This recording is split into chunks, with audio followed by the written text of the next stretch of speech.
안녕하세요. 저는 얼마 전 아이를 낳고 드디어 돌잔치를 앞두고 있는 30대 여성 사연자입니다. 지난 1년간 출산과 육아를 경험하며 아이만큼이나 저도 많이 성장했다는 생각이 드네요.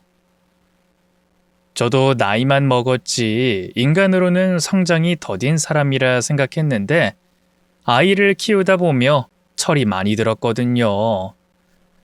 그래서 이제서야 어른이 됐구나 싶은 생각이 듭니다. 그리고 이제서야 제 인생이 안정되고 순탄하게 흐른다 싶고요. 그것도 그럴 만한 게 불과 몇 년 전까지만 해도 저는 제 인생의 실수를 후회하며 뼈아픈 인생 공부를 해야 했거든요. 그래서 오늘은 그 이야기를 한번 해보려 합니다. 평범한 가정에서 평범하게 자라온 저는 20대 대학 시절을 거쳐 직장 생활을 하고 있었습니다. 당시에 저는 큰 욕심도 없고 큰 불평도 없이 그저 남들처럼만 사는 걸 바라던 사람이었어요. 그래서 학업도 취업도 결혼마저도 더도 말고 덜도 말고 남들처럼만 하길 바랬었죠. 당시 저는 비혼 같은 건 생각해 본 적도 없었고 제가 노처녀가 될 거라는 생각은 더더욱 없었어요. 그래서 더 늦은 나이에 혼자가 될까 걱정하며 주변에 부탁해서 소개팅을 받곤 했습니다. 당시 제 나이 20대 후반에 지금 만나서 연애를 해도 결혼하면 30이 넘을 것 같았거든요. 지금 생각하면 그렇게 마음이 급했으면 안 되는 건데 그때는 뭐가 그렇게 걱정이었나 하루빨리 남자친구를 만들어야 할 것 같은 강박에 시달렸습니다.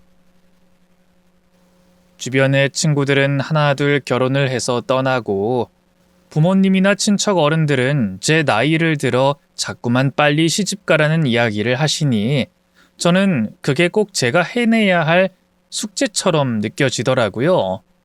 그래서 저는 매주 소개팅을 했고 그렇게 남편을 만나게 됐습니다. 남편은 수더분하고 밝고 건강한 사람이었어요. 운동이 취미라서 그런지 몸도 좋았고 일과 후에는 운동을 하러 간다며 부지런한 모습을 보여주는 게 참 호감이었죠. 특히나 저는 몸 쓰는 건 영 젬병인 사람이라 운동이랑은 진작부터 담을 쌓고 체구도 작은 편이었는데 남편은 운동을 꾸준히 해서 몸도 좋고 듬직한 모습이 참 마음에 들었습니다. 전부터 남자는 여자를 지켜줄 줄 알아야 한다고 생각했기에 그런 남편의 모습이 더 남자다워 좋았던 것 같아요. 하지만 막상 결혼을 하고 알게 된 남편의 민낯은 제가 전혀 예상하지 못한 것이었어요.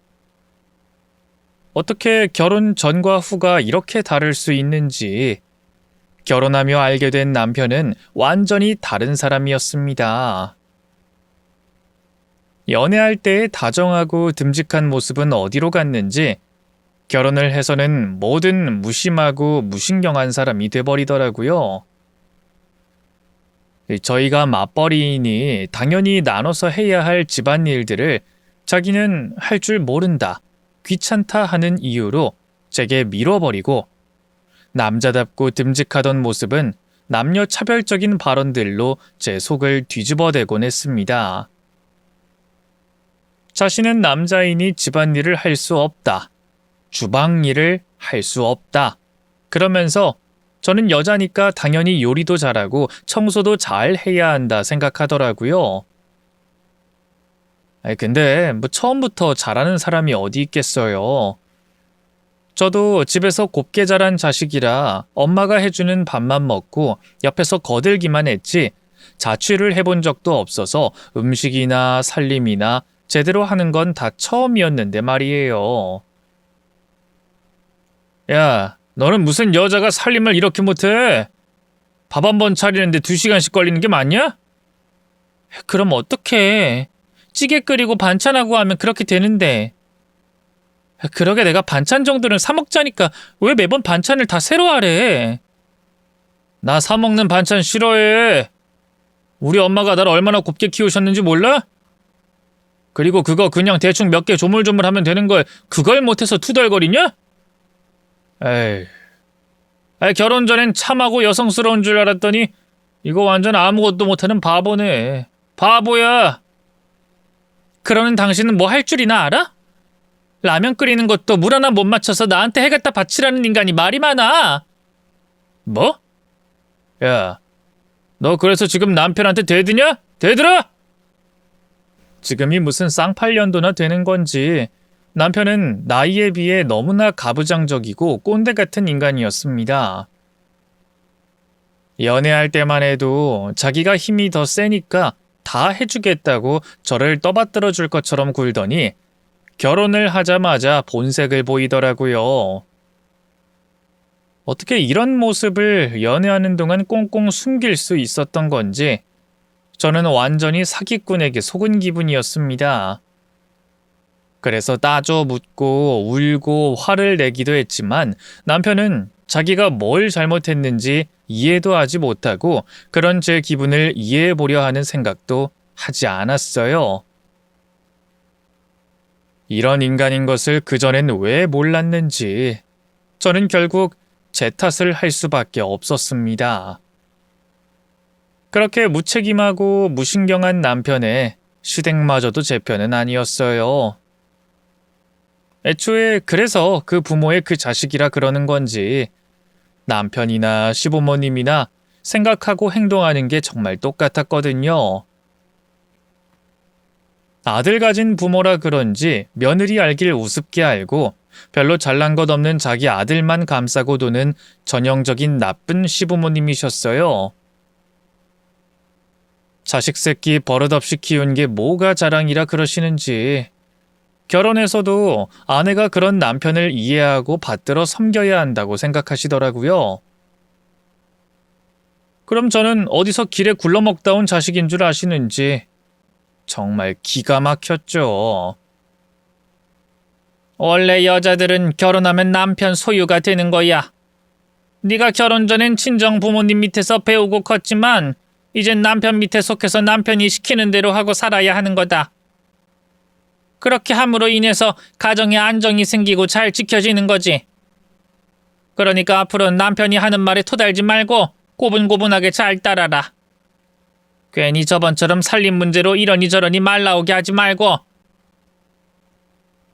그러고 보니까 우리 창수 말로는 네가 살림을 잘 못한다 그러던데 너 시집 오기 전에 친정에서 배운 게 없니? 네 엄마가 결혼하면 어떻게 해야 한다 가르쳐주지도 않으셨어? 누가 들으면 제가 그 집에 맨몸으로 팔려온 줄 알겠더라고요.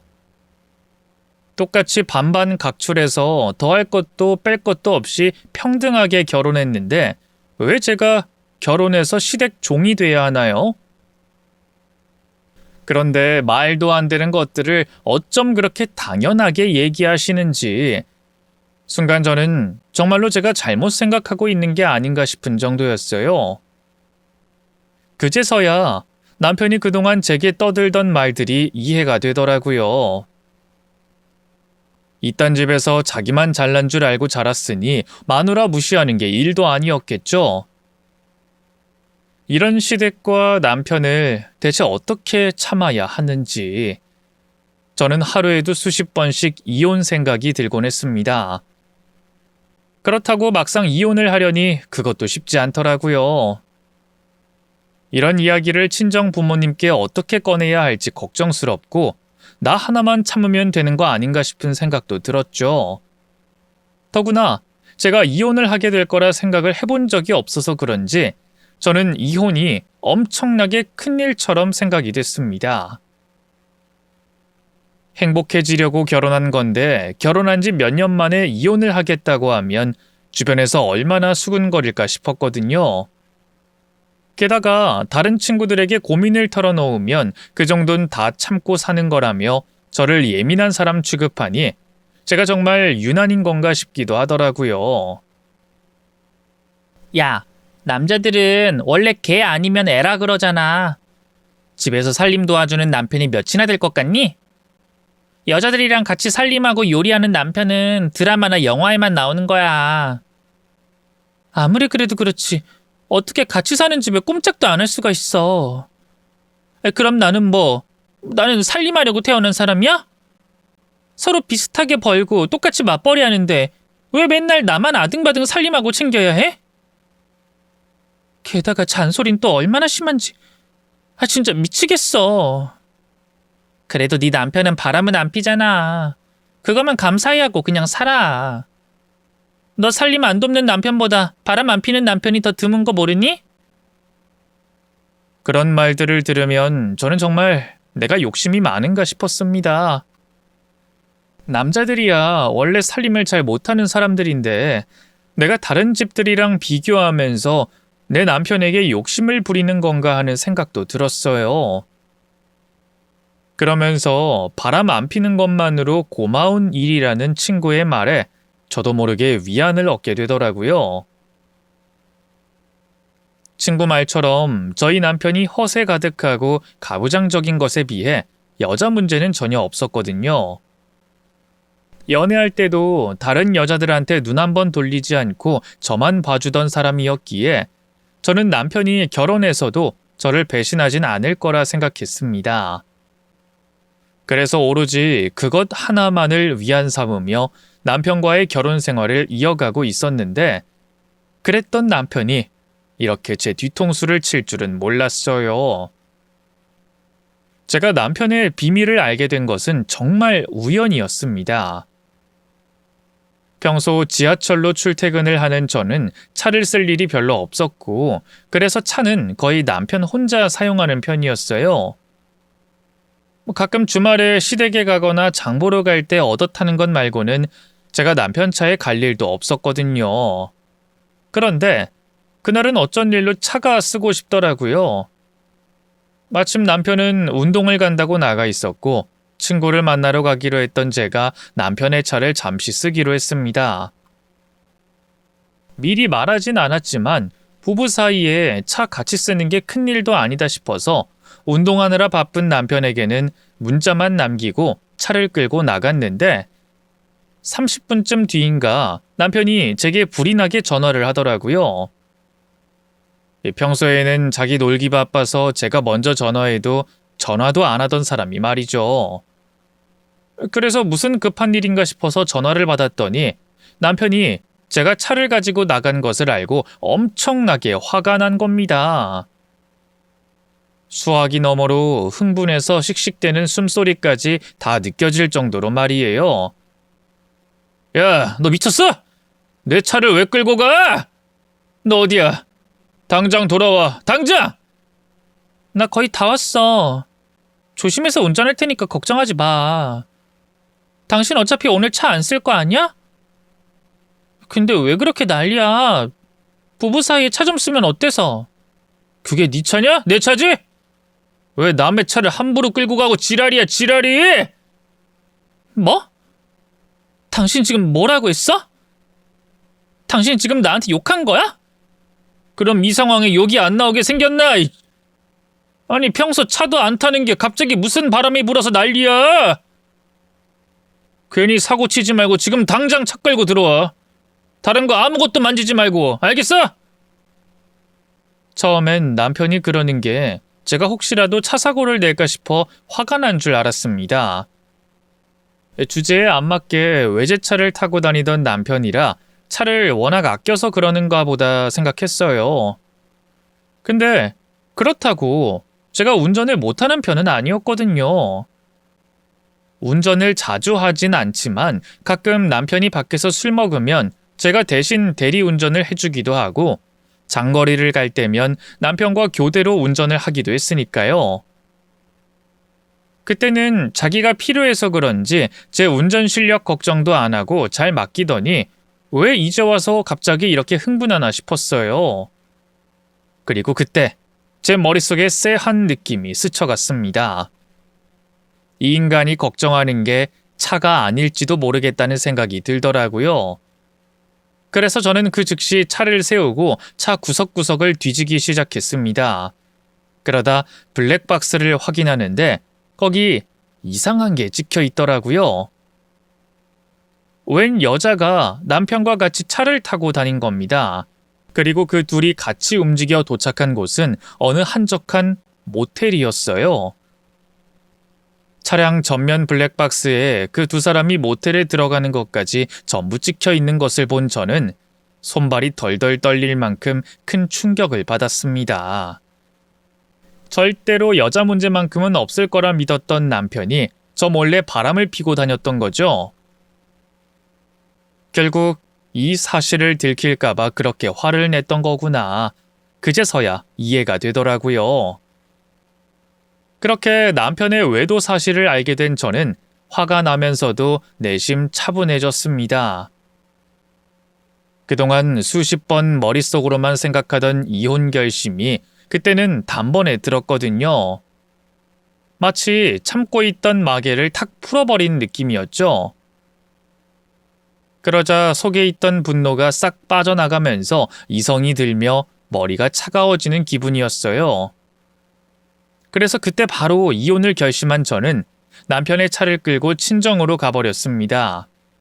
그리고 남편 차 안에 있던 증거들을 싹싹 털어서 곧장 이혼 변호사와 상담을 하게 됐죠.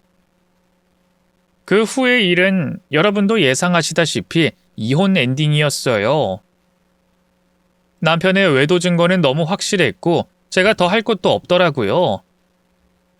남편은 끝까지 아니라며 불륜을 부정하려 했지만 증거가 빤한 것을 지가 뭘 어쩌겠어요. 결국 우기는 남편 때문에 이혼 소송까지 가면서 시간이 좀 더 걸리긴 했지만 어쨌건 저는 무사히 이혼을 했습니다. 재산 분할할 것도 별로 없고 서로 합친 거라고 해봐야 살던 집 전세금과 전세 대출금이 전부라서 그것만 잘 조정해서 갈라섰어요. 상간녀와 남편에게 위자료 청구도 했지만 뭐 그거 다 해봐야 제가 결혼할 때 쓴 돈 겨우 되는 것 같더라고요. 그렇게 전 남편과 이혼을 한 뒤 저는 한동안 힘든 시간을 보내야 했습니다. 행복하기 위해서 했던 결혼이 이런 불행이 되고 상처를 남길 거라고는 생각도 못했으니까요. 어떻게 내 인생에 이런 일이 있을 수 있는지 당시엔 모든 것이 후회스럽고 속상하기만 했어요. 이렇게 될 줄 알았더라면 결혼 같은 건 하지 않는 건데 내가 미쳤다고 그런 놈과 살았구나 싶어 자책을 하게 됐습니다. 남자를 잘못 고른 게 내 잘못이 아니라는 걸 머리로는 알지만 마음으로는 자꾸 후회가 들더라고요. 그렇게 저의 선택을 곱씹으며 우울에 빠진 저를 두고 보다 못한 친구들이 저를 모임에 부르기 시작했어요. 수진아, 너 우리랑 같이 운동하자. 얼른 나와. 운동은 무슨 운동이야. 안 하고 싶어. 그냥 집에 있을래. 이제 귀찮게 하는 남편도 없는데 왜 계속 집에만 있니? 그러지 말고 나와서 우리랑 같이 운동하자. 우리 요즘 테니스 배우는데 정말 재밌어. 기운 없어. 그냥 니들끼리 해.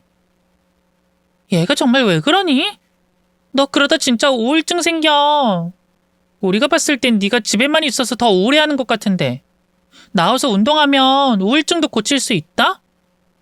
그리고 너도 이젠 사람을 좀 만나고 해야지. 밖에서 운동하고 다른 사람들도 만나고 그래라 좀. 친구들은 네가 잘못한 것도 아닌데 왜 그렇게 죄인처럼 있냐며 어떻게든 저를 집 밖으로 끌어내려 했어요.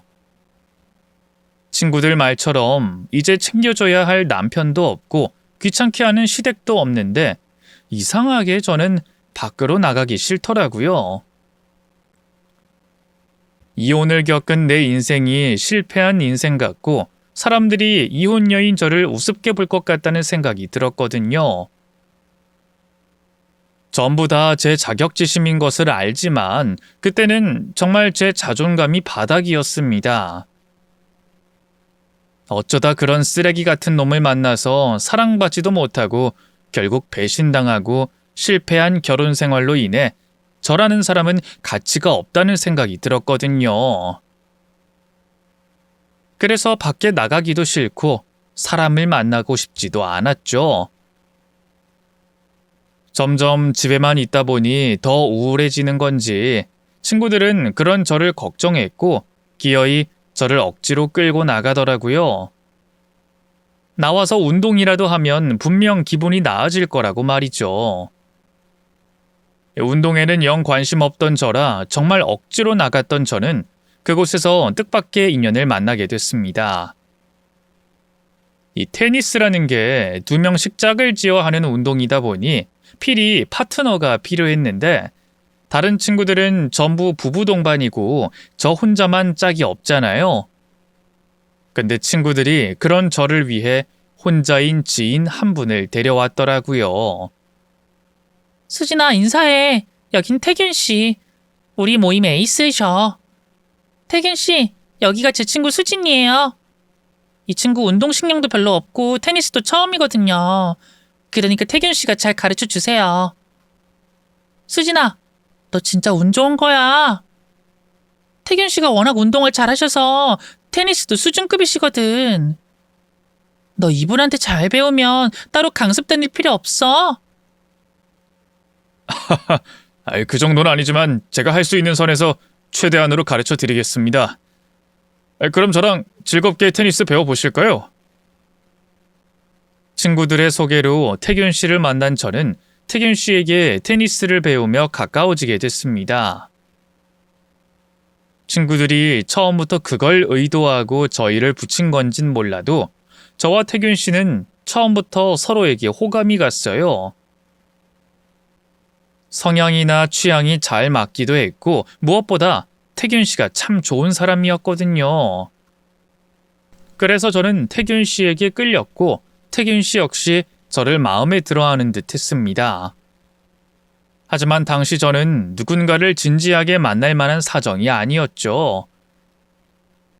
전 남편에게 배신당하고 이혼한 지 얼마 안 돼요. 다른 남자를 만날 마음의 여유가 없었거든요. 누군가는 사랑은 다른 사랑으로 잊어야 하는 거라 말하기도 하지만 사람에게 상처받은 저는 새로운 만남을 시작할 자신이 없었어요. 그래서 저는 태균 씨를 마음에 들어 하면서도 선뜻 다가가지 못했죠. 그런 제 상황을 알고 있던 태균 씨는 제가 마음을 열고 다가오길 기다려줬습니다. 자기 감정에만 충실하던 전 남편과는 너무나 다른 사람이었어요. 전 남편과 정반대의 성향이라 더 끌렸을까요? 저는 결국 고민을 뒤로한 채 제 감정에 충실하기로 했습니다. 이혼하고 얼마 되지 않아 찾아온 사랑에 걱정과 염려가 먼저였지만 이제는 행복해지고 싶다는 생각에 좋은 인연을 놓치고 싶지 않았거든요.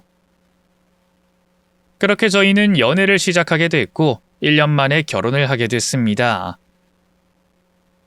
한 번 실패한 주제에 너무 급한 선택이 아니었나 걱정하실 수도 있으시겠지만 제 경우에는 오히려 한 번의 이혼이 재혼 선택에 큰 도움이 된 편이었어요. 한 번 실패를 해봐서 그런지 이제는 사람 보는 눈이 생겼다고 해야 할지 실수를 하고 보니 어떻게 해야 제대로 된 선택일지 알겠더라고요. 게다가 태균 씨는 그런 제게 안정과 믿음을 주는 사람이었습니다. 저의 과거와 아픔까지도 품어줄 수 있는 든든한 태균 씨가 아니었더라면 저는 아마 평생 재혼을 생각하지 않았을지도 모르겠어요. 그러니 저는 재혼을 하려는 것이 아니라 태균 씨라는 좋은 사람을 놓치지 않은 것이었죠. 그렇게 짧은 시간 만에 서로에게 소중한 존재가 된 저희는 금세 안정을 찾아갔고 이제 더 이상 서로에게 없어서는 안 될 사이가 됐습니다. 태균 씨를 만나고서야 저는 제가 바라던 결혼 생활이 이런 것이라는 걸 깨닫게 됐어요. 서로 사랑하고 아껴주고 힘들 때 도움이 되는 것이 부부라는 것을 말이죠. 심지어 시부모님께서도 제가 한번 이혼을 했다는 것을 알고도 제 아픔을 이해해 주시고 저를 품어주시는 그릇이 큰 분들이셨어요. 그렇게 행복한 결혼 생활에 저희에게는 일찍이 아이가 찾아와 줬고 저는 남편을 닮은 예쁜 아들을 갖게 됐습니다. 누구보다 제 몸을 걱정하던 남편은 임신 기간 내내 제 수발을 자처하더니 출산하는 날에도 잠 한숨 못 자고 뜬 눈으로 밤을 새웠어요. 오죽하면 아이를 낳은 저보다도 남편이 더 수척해 보인다며 저희 부모님이 사위 걱정을 더 하실 정도였죠. 그 순간 전 남편이었으면 나 혼자 애를 낳지 않았을까 싶은 생각이 들면서 내가 이번엔 정말 결혼을 잘했구나 싶은 생각이 들었습니다. 그렇게 무사히 아이를 낳고 병원 신세를 지던 어느 날, 저는 병원 복도에서 뜻밖의 인물을 만나게 됐습니다. 절대 다시 보고 싶지 않았던 전 남편을 말이죠. 어? 야, 아니, 당신이 왜 여기 있어? 내가 여기에 있던 말던 당신이랑 무슨 상관인데? 그리고 봤으면 그냥 모르는 척 지나치면 되지. 왜 굳이 아는 척을 해? 우리가 반갑게 인사할 사이라도 되니? 피차 서로 봐서 좋을 거 없는 사이니까 아는 척하지 말고 가. 야, 그래도 한때 한 입을 덮고 살던 사이인데 인사라도 하는 게 당연한 거 아니냐? 야, 그러고 보니까 너 성격 많이 세졌다. 옛날에 나랑 같이 살 땐 찍소리도 못하고 살던 사람이 막 짜증도 내고 그러네. 무슨 소리 하는 거야? 당신이 남의 말 듣지를 않고 화만 내던 인간이었으니까 내가 참았던 거지. 내가 언제 찍소리를 못했어? 오랜만에 만나서 반가워서 인사하는 건데 왜 그러냐? 야, 아무튼 여기 왜 있냐니까? 내가 여기 왜 있으면 뭐? 그게 왜 궁금한데? 그러는 당신은 왜 여기 있는데? 남자가 산부인과 올 일이 뭔데? 아, 나는 우리 마누라 따라서 왔지. 얼마 전에 임신했거든. 그래서 같이 초음파 보러 온 거야. 그니까 너도 여기 왜 있냐고 말해봐. 나 궁금한 거 못 참는 성격인 거 알잖아. 어? 아니, 그러고 보니까 너 왜 환자복 차림이야? 어디 아프냐? 어? 너 설마 애 낳았어? 남이사 애를 낳던 당신이랑 무슨 상관이야? 제발 내 일에 신경 끄고 당신 할 일이나 해.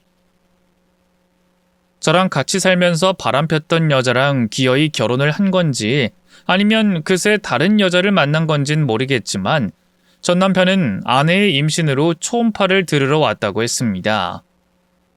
그리고는 제가 왜 산부인과에 있는지 꼬치꼬치 캐묻더라고요. 우리 사이에 왜 그런 걸 궁금해하는지 이해되지도 않고 알려줄 이유도 없다 싶어 자리를 피하려고 하는데도 자꾸 집요하게 저를 쫓아오는 거죠. 그 인간이 원래 쓸데없는 호기심이 많은 인간이라 궁금한 건 꼭 알아내야 하는 성격이었거든요. 그러다 결국 제가 아이를 낳았다는 걸 알게 됐습니다. 뭐야? 너 진짜 애 낳았어? 너 나랑 헤어지고 재혼했냐? 그게 그렇게 놀랄 일이야? 당신도 나랑 헤어지고 재혼해서 지금 마누라랑 병원 왔다는 거 아니야? 너는 되고 나는 안 되는 거니? 그리고 너는 그런 소리 하면 안 되지. 나는 너랑 헤어지고 재혼했지만 너는 나랑 살면서 다른 여자 만났잖아. 근데 당신이 그런 소리 할 자격이나 있니? 그거랑 이거랑 같냐? 그리고 너는 그러면 안 되는 거지. 얌전한 고양이가 부뚜막에 먼저 올라간다 그러더니 너 생각보다 발칙하다?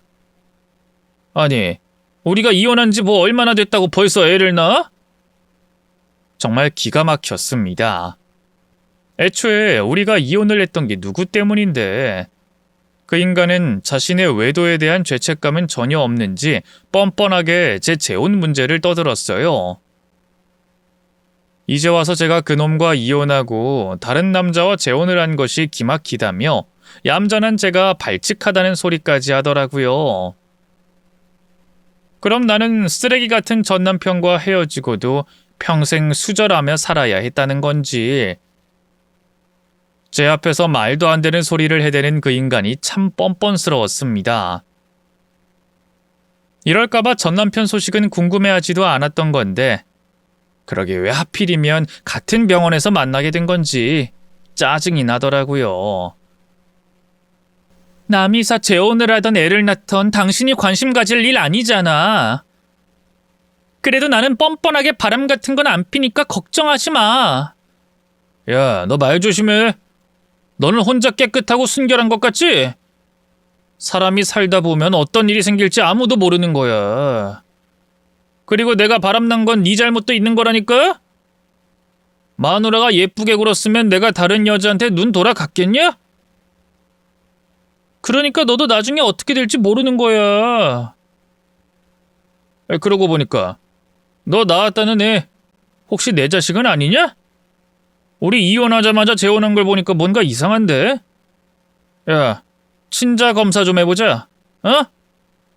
정말 기가 막혔습니다. 누구 앞에서 저딴 소리를 하는 건지 저는 수치스러움과 분노에 몸이 덜덜 떨릴 지경이었어요. 어디다 대고 저딴 소리를 하는 건지 저를 자신과 똑같은 사람 취급하는 전 남편이 정말 찢어 발기고 싶더라고요. 제 아이가 지 애가 아니냐며 친자 검사를 해보자는 전 남편의 헛소리에 저는 이성을 잃었습니다. 어떻게 그런 생각을 할 수 있는지 말도 안 되는 일이었어요.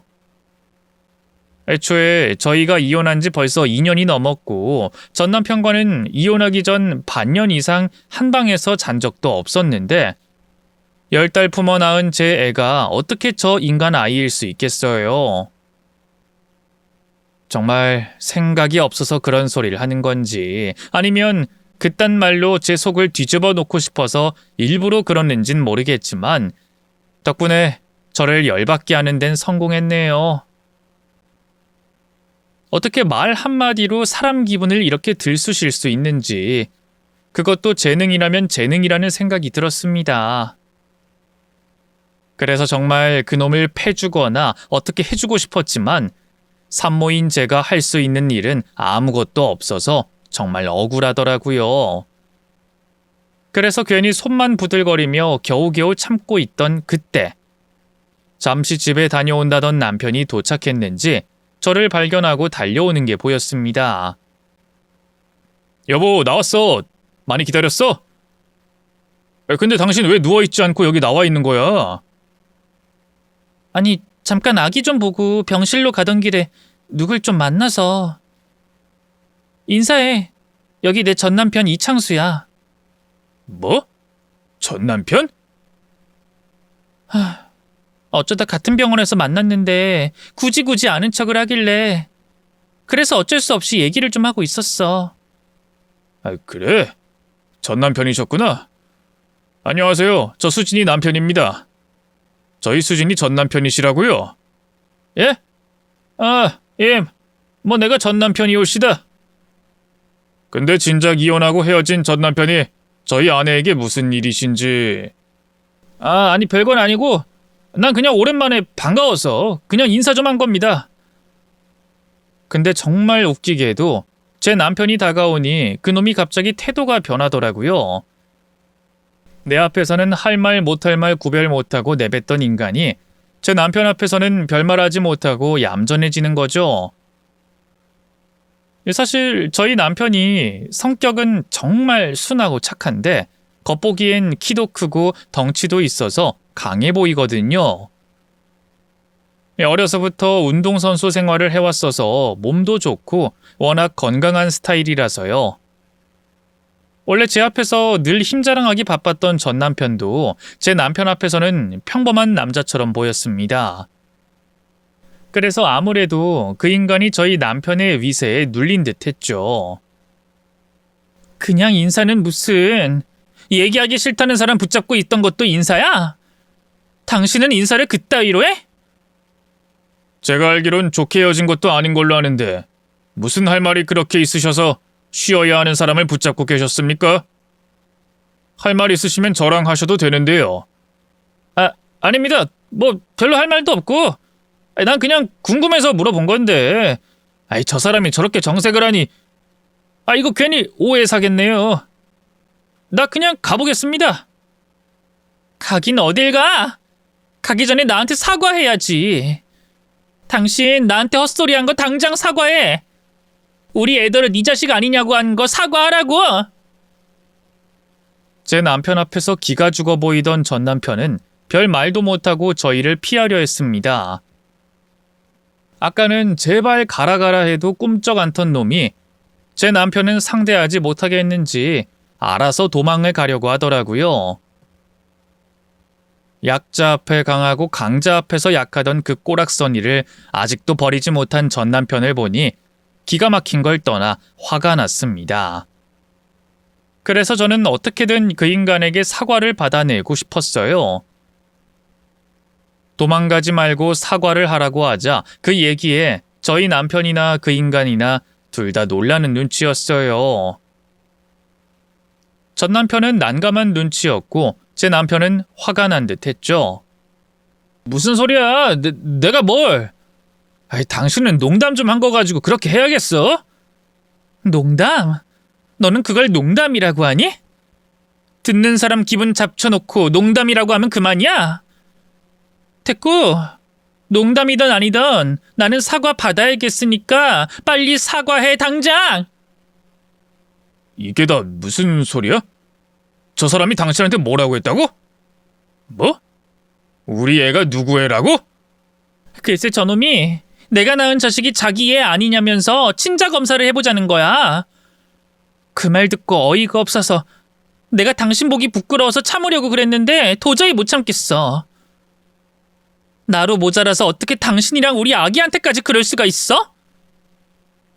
아니, 나는 그냥 해본 말이라니까. 나 참, 아니면 아닌 거지 뭘 그렇게 발끈해. 나도 바보도 아니고 설마 진짜 내 애라고 생각했겠어? 그럼 그딴 소린 괜히 왜 해? 어?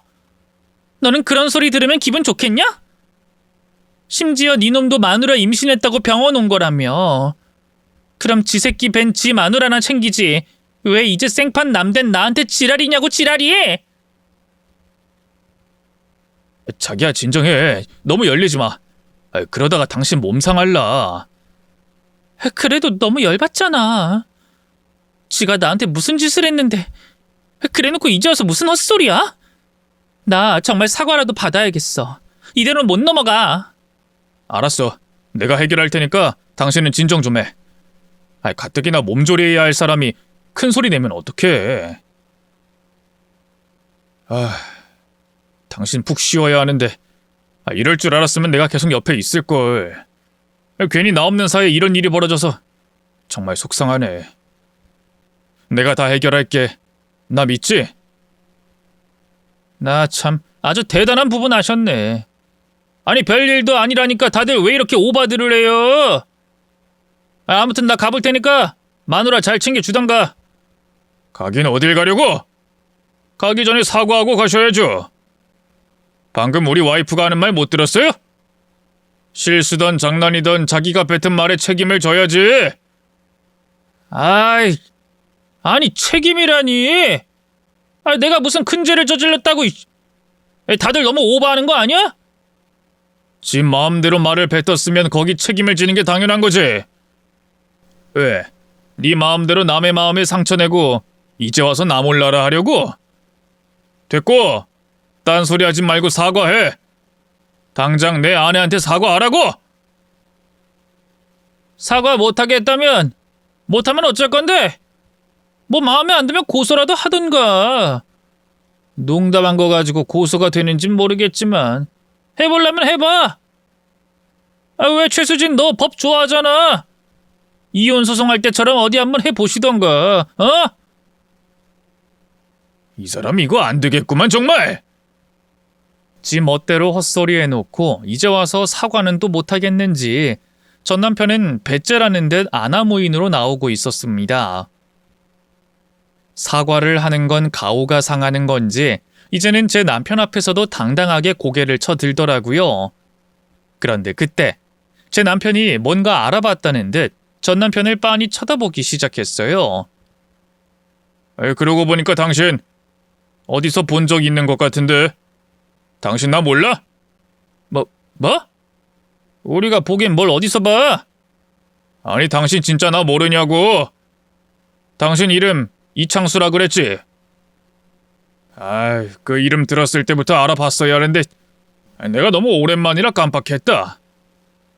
이창수, 나 박태균인데 너 나 몰라? 제 남편이 자신의 이름을 밝히며 전 남편의 이름을 부른 그 순간 전 남편은 뭔가 깨달은 듯 깜짝 놀라며 동공이 흔들리고 있었습니다. 역시 창수 너 맞구나. 땡땡 고등학교 이창수. 야, 어떻게 이런 인연이 다 있냐 그래? 이런 데서 동창을 만난 것도 기막힌데 그 동창이 내 와이프 전 남편이라니. 야, 창수야. 우리가 아무래도 보통 인연은 아닌 모양이다. 그치? 사람 잘못 보신 것 같은데요. 땡땡 고등학교라니 저는 모르는데요. 모르긴 뭘 몰라 임마. 너는 네가 나온 고등학교 이름도 기억 못하냐? 야, 아무리 네가 공부랑 담을 쌓고 살았었다고 해도 출신 학교 이름 정도는 기억해야지. 그럼 학교는 기억 못한다 쳐도 내 이름은? 네가 나를 잊을 순 없을 텐데. 안 그래? 사람 잘못 봤다니까요. 내 이름이 이창수는 맞는데 당신이 아는 사람은 아니라니까? 아니 애초에 이창수라는 이름이 뭐 특별한 것도 아니고 전국에 이창수가 얼마나 많은데 당신이 찾는 사람이 나라는 보장 있어? 그니까 내 이름 모르냐고 묻잖냐 창수야. 네가 진짜로 나를 모른다고 하면 나 정말 실망할 것 같은데. 아니면 어떡해? 뭐 이제라도 기억나게 해줄까? 글쎄. 그럼 어디서부터 이야기를 해야 하나? 창수 네가 내 앞에서 깝치다가 얻어맞은 것부터 이야기를 해야 하나? 아니면 발차기 맞고 날아간 이야기를 해야 하나? 너는 그게 자랑이라고 지금 떠드냐? 사람 팬 게 자랑이야? 야, 그래. 아주 자랑스럽겠다. 고등학생이 애들 패고 다니고 발로 차서 날아가고 아주 자랑스럽겠어. 글쎄, 내가 주먹질하는 걸 좋아하진 않지만 너 때린 건 후회할 일은 아니지. 애초에 내가 가만히 있던 너를 때렸냐? 네가 먼저 다른 애들 괴롭히고 다녀서 내가 말리다가 그런 거 아니야? 그러면 창수 너는 왜 힘없고 약한 애들을 그렇게 패고 다녔어? 싸움하고 싶으면 체급이 맞는 애들이랑 하고 다녔어야지. 괜히 공부만 하고 여린 애들한테 시비 걸고 삥 뜯고 내가 그런 너 말리다가 때린 거 아니야? 알고 보니 두 사람은 고등학교 동창 사이였습니다. 전 남편이 제게 자랑스럽게 떠들고 다녔던 잘 나가던 그 시절의 모습을 저희 남편도 알고 있었다는 말이었죠. 근데 얘기를 들어보니 뭔가 제가 알고 있던 것이랑 많이 다른 것 같더라고요. 전 남편이 저한테는 자기가 고등학교 시절에 운동을 하면서 싸움도 잘하고 잘 나갔었는데 그래서 애들이 자기를 무서워해서 설설 기었다고 했어요. 하지만 자신은 약자를 괴롭히는 사람이 아니라 학교 폭력 같은 일에 휘말리지 않고 약한 아이들을 도와주곤 했었다고 했거든요. 근데 저희 남편의 말은 그게 아닌 것 같더라고요. 뭐야? 두 사람이 같은 학교 출신이었어? 너 학교 다닐 때 약한 사람들 도와주고 그랬다더니 우리 남편 하는 말이랑 다르네? 여보, 저 인간 학교 다닐 때 양아치였어? 양아치? 아이 그래, 양아치라는 말이 딱 어울리네. 창수 너 학교 다닐 때 어땠는지 숨기고 다녔던 거야? 아이 창수야, 아이 사람이 솔직해야지. 왜 괜한 거짓말을 했어? 아이, 금방 들통날 수 있는 걸 말이야. 우리 학교 다닐 때 창수가 약한 애들 때리고 다녀서 내가 혼내준 적이 몇 번 있었어. 아, 역시 그랬구나. 어쩐지 난 너 같은 인간이 다른 사람을 도와줬다기에 진짜 이해가 안 갔는데 이게 진실이었구나. 그래서 그러는 저놈은 뭐 좋은 놈이었는 줄 알아? 쟤도 지금 지 입으로 말하잖아. 자기가 나 때렸다고. 저놈도 결국 똑같은 놈이야. 사람 패고 다니는 거 그게 제정상이냐? 완전 또라이. 내가 너한테 맞았던 거 생각하면 지금도 치가 떨려. 다른 애들 앞에서 나 두들겨 패서 개쪽 주고 이씨. 내가 너 때문에 학창 시절이 얼마나 엉망이었는 줄 알아? 그때야 네가 운동 좀 한다고 뻐기고 다녔지만 지금은 또 다른 거 아니냐? 나도 운동 좀 해. 그래. 그럼 어디 지금은 또 다른지 아닌지 한번 확인해 볼까? 어떻게? 감당할 수 있겠니, 창수야? 뭐? 뭘 어떻게 확인해 보려고? 옛날처럼 또 패려고? 네가 먼저 붙어보자며. 창수 너도 운동 좀 한다고 자신 있는 거 아니야? 네가 원하는 것 같아서 나는 붙어주려고 하는 거지. 어떻게? 네가 먼저 칠래? 어? 야, 너 그렇게 나오면 내가 아무것도 못할 것 같냐? 너 나 우습게 보지 마. 나 옛날에 이창수 아니야. 나 많이 바뀌었거든? 그러고 보니까 지금 너랑 내 꼴이 많이 바뀐 것 같지 않냐? 옛날엔 내가 네 앞에서 고개도 못 들고 다녔던 것 같은데 넌 지금 내 전처랑 있네. 내가 버린 년이랑 사는 주제에 어디서 깝치고 있어? 그때까지만 해도 저희 남편은 그 인간을 적당히 겁주고 사과만 받고 끝내려 했을 겁니다. 제 남편은 원래 강자에게 강하고 약자에게 약한 사람이라 자기보다 약해 보이는 상대를 먼저 때리는 사람이 아니거든요. 그래서 먼저 때리지 않고 참고 있던 걸 텐데 그 인간이 기어이 제 남편의 심기를 건드렸습니다. 그동안의 막말로도 모자라서 제가 자신의 전처였다는 걸 거들먹거리며 저와 제 남편에게 심한 모욕을 하고 말았죠. 그 말에 눈이 돌지 않을 남자가 어디 있겠어요. 특히나 저를 아끼는 남편은 너무나 화가 난 듯 보였고 짧은 찰나의 순간 전 남편이 벽에 처박히고 말았습니다. 뭐라고? 야, 너 지금 뭐라고 짓거렸어? 너 방금 뭐라 그랬는지 다시 말해봐. 어? 너무 순식간의 일이라 저도 잘 못 봤는데 저희 남편이 전 남편 그 인간을 밀쳐서 거의 던지듯 벽으로 보내버린 거였어요. 어찌나 세게 박혔는지 벽이 울릴 정도였으니 온몸으로 벽에 부딪힌 그 인간도 충격이 꽤 컸겠죠. 제대로 때린 것도 아니고 그냥 밀었을 뿐인데 이 정도 위력이라니. 그 인간도 자신이 제 남편의 상대가 되지 않을 거라는 걸 단번에 느꼈을 겁니다.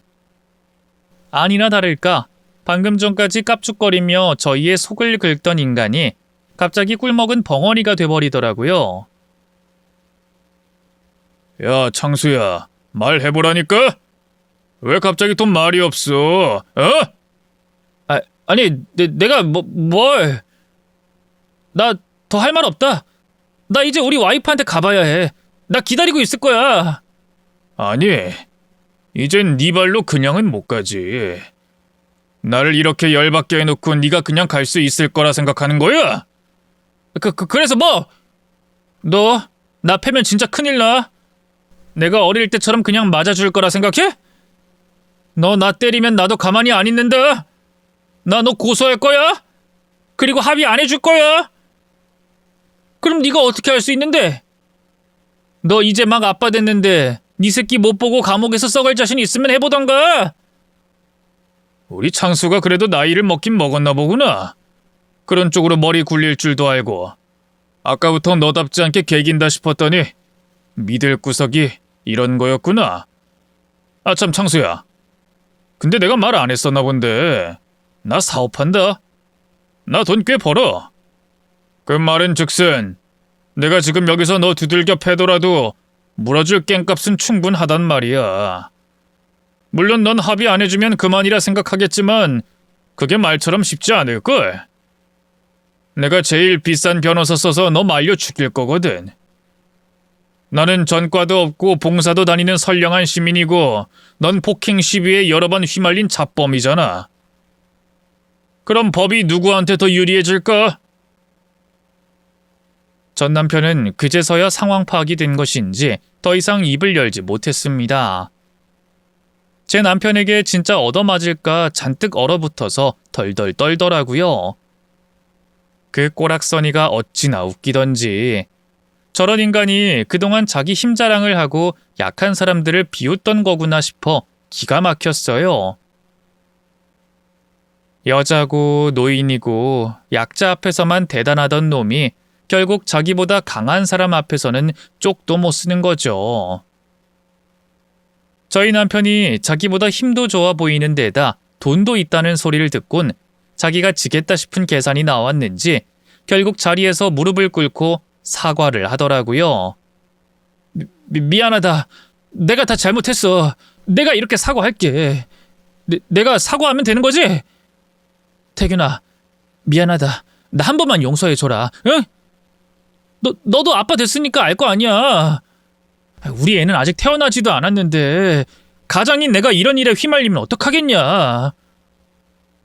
그러게 그런 놈이 왜 정신 못 차리고 깝쳤어. 아빠가 될 놈이 밖에서 시비 걸고 다니면 안 되는 거 아니냐?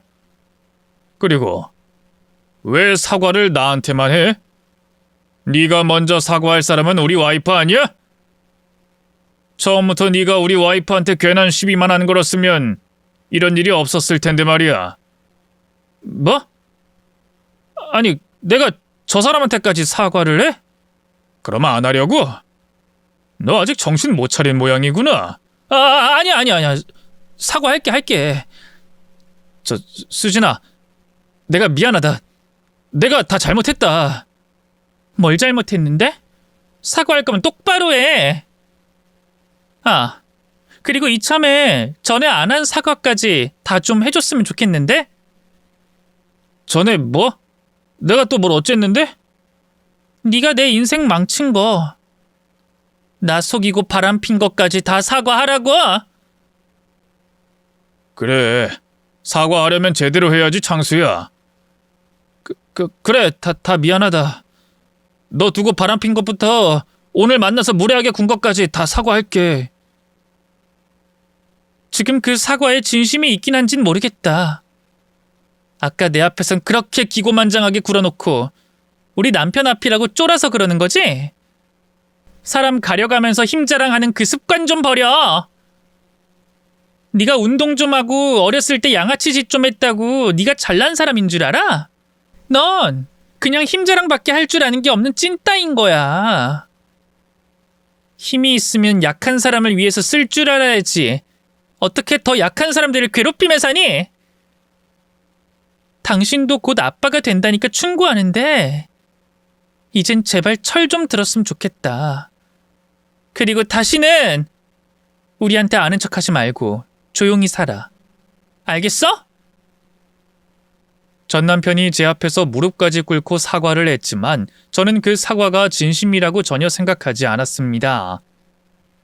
지금도 제 남편이 무서워서 저러는 거지 저만 있었으면 끝까지 사람 엿먹였을 게 분명한 인간이었어요.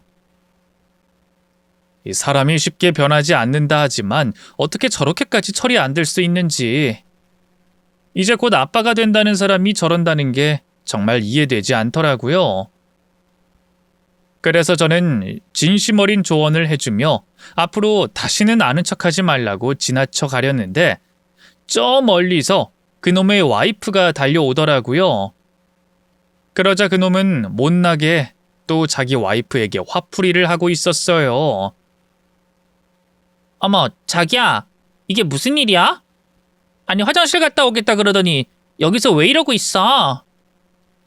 아이씨, 몰라! 그러게 대충 좀 하지 뭐가 그렇게 오래 걸려? 아니, 초음파 검사하고 이것저것 하느라 그런 거지. 왜 갑자기 나한테 짜증이야? 그러게 생전 데려다 준 적 한 번 없었으면서 웬일로 따라오겠다고 하더니. 이럴 거면 혼자 올 걸 그랬어. 그래. 앞으로는 혼자 다녀라. 어? 너 다 알아서 해! 갑자기 왜 또 승질이야? 괜히 화풀이 하지 말고 진정 좀 해. 아니 근데 당신 바지가 왜 그래? 이게 무슨 냄새야? 당신 설마 오줌 쌌어? 그랬습니다. 저희 남편이 윽박지른 게 무서웠던 건지 그 인간이 세상에 바지에 오줌을 지려버렸더라고요. 다 큰 남자가 바지에 오줌을 쌌다니 그런 광경만큼 꼴불견은 어디 또 없을 거예요.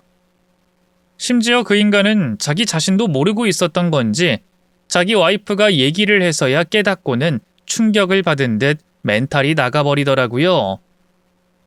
그러자 그 인간 와이프가 자기 겉옷을 벗어서 서둘러 데려가 버렸죠.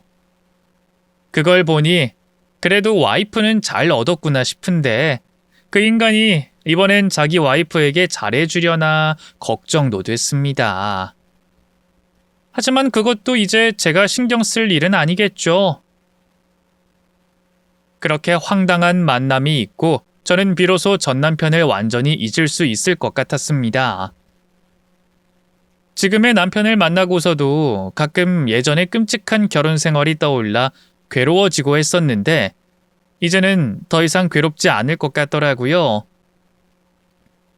내가 고작 그런 인간 때문에 괴로워한다는 게 우습기도 했고 억지던 아니던 어쨌든 사과를 받아내서 그런지 마음이 한결 가벼웠어요. 물론 여전히 그 인간은 절대 용서할 수 없지만 그런 인간 때문에 느꼈던 제 자책을 덜어낼 수 있게 됐던 것 같네요. 그래서 그날의 우연한 만남이 차라리 다행스럽다는 생각까지 들더라고요. 아무튼 이제 저한테는 누구보다 저를 아껴주고 지켜주는 든든한 남편이 있으니 저도 더 이상 걱정할 일 없을 것 같아요. 그래서 저는 저희 아들이 남편을 닮았으면 좋겠다 생각합니다. 자신을 지킬 수 있을 만큼 강하면서도 그 힘을 약한 사람들 앞에 함부로 휘두르지 않고 어려운 사람들을 돕는 정의로운 사람이 되길 바라네요. 그럼 앞으로도 저는 남편과 함께 아이를 잘 기를 테니 여러분들도 저희 세 식구의 행복을 빌어주시길 바랍니다. 감사합니다.